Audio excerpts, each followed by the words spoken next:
Hello বন্ধুরা, তো জন্মাষ্টমীর দিন কী করলাম চলো ঝটপট দেখে নাও। এখানে আমি সুজি বানানোর জন্য কিন্তু সুজিগুলো ঘিয়ের মধ্যে ভেজে নিচ্ছিলাম। আর হচ্ছে এখানে আমার মাও ছিল। প্রত্যেকবার তো একা একাই করি, এবার হচ্ছে মাকে বলছিলাম মা তুমি আসো, তুমি আসলেই আমি একটু সাহস পাবো। তাও মা চলে আসলো। মা কি আর মেয়ের কষ্ট ফেলতে পারে বলো? তো মাও চলে আসলো। আর বান্ধবীরও ইচ্ছা ছিল আমার গোপর জন্য কিছু করবে। আমি যে ঠিক আছে চলে আয়, আমি তো পূজার আয়োজন করব, হাতে হাতে করবি। তো আমার বান্ধবী চলে আসছে আর এদিকে মাও ছিল। তো বান্ধবী একটু অনেকটাই লেটে আসছে। তো আমাদের অনেকটা কিছু হয়ে গেছিলো। তো আসার পরে ওকে বললাম যে তালের বড়া সব রেডি, খালি অল্প লাস্টের দিকে একটু ভাজবি বসে বসে। তো এখানে লুচি বেড়ে ভাজছিল।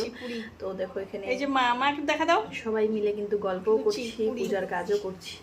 আর আমি কিন্তু একদম আগের দিন সংযম করেছিলাম, তো পরের দিন কিন্তু একদম নির্জলা উপাস। আমি মুখে দিতে পারি না, আমার একদম নির্জলা উপাসটা না করলে না আমার মনে শান্তিই লাগে না। তো রাত্রেবেলাও কিন্তু কিচ্ছু খাইনি, দানা তো খাই না, কারণ পরের দিন নন্দোৎসব থাকে, অন্নভোগ না দিয়ে কিন্তু খাই না। দেখো এখানে মালপোয়া তালের বড়া কিন্তু হয়ে যাচ্ছে। আরও এই তালের বড়াও এদিকে আরও বানানো হচ্ছিল।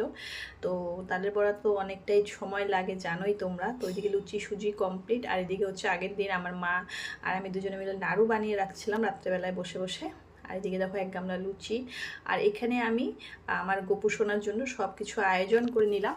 তো গোপুসোনার ড্রেস থেকে শুরু করে গোপুসোনার চকলেট। তো এখানে দেখো কেকটা কেমন হয়েছে লাড্ডু গোপালের। তো এখানে তারপরে দেখো আমি চন্দন বেটে নিচ্ছি। এখন কিন্তু এই সময়টা কিন্তু প্রায় 6টা 6:30 বাজে। তো ব্রাহ্মণ আসবে এই কারণে কিন্তু আমরা সমস্তটা জোগাড়জান্তি করে ফেলেছি। এরপরে আমি স্নান করে শাড়ি পরে একদম ব্রাহ্মণও চলে আসছে, আর আমরাও কিন্তু বসে পড়ছি পূজার আসনে। কোনোবারও ব্রাহ্মণ দিয়ে করাই নেই, এবার হয়তো আমার গোপুসোনার ইচ্ছা ছিল ব্রাহ্মণের হাতে পূজা নেবে, মন্ত্র দ্বারা উচ্চারিত করে করে আমরা যাতে অভিষেক করাতে পারি। তো খুব মনে শান্তি লাগছে, সত্যি বলে বোঝাতে পারবো না। আমি তো নিজের মতো করে প্রত্যেকবার করি, কারণ আমি আমার গোপুসোনা ভগবান যদিও, কিন্তু আমি তো সন্তান রূপে গোপুসোনাকে নিয়ে আসি, আমার সন্তান বলতে পারো। তো আমার সন্তানের জন্মদিনে আমি যতটুকু যা করি, আমি আমার গোপুসোনার জন্মদিনেও অতটুকু মন থেকে সব করার চেষ্টা করেছি। আমার কোনো ভুল ত্রুটি হলে তোমরাও ক্ষমা করে দিও, আর আমার গোপুসোনাকেও আমার বলা আছে কোনো ভুল ত্রুটি হলে যেন ক্ষমা করে।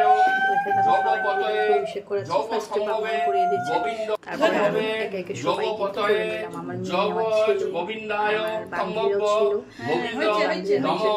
উপাস ছিল, আসছে দাদা, সবাই মিলে কিন্তু আমরা অভিষেক করাচ্ছি। সত্যি ব্রাহ্মণ মন্ত্র বলে পড়ে, আমরা তো যেহেতু অত নিয়ম জানি না।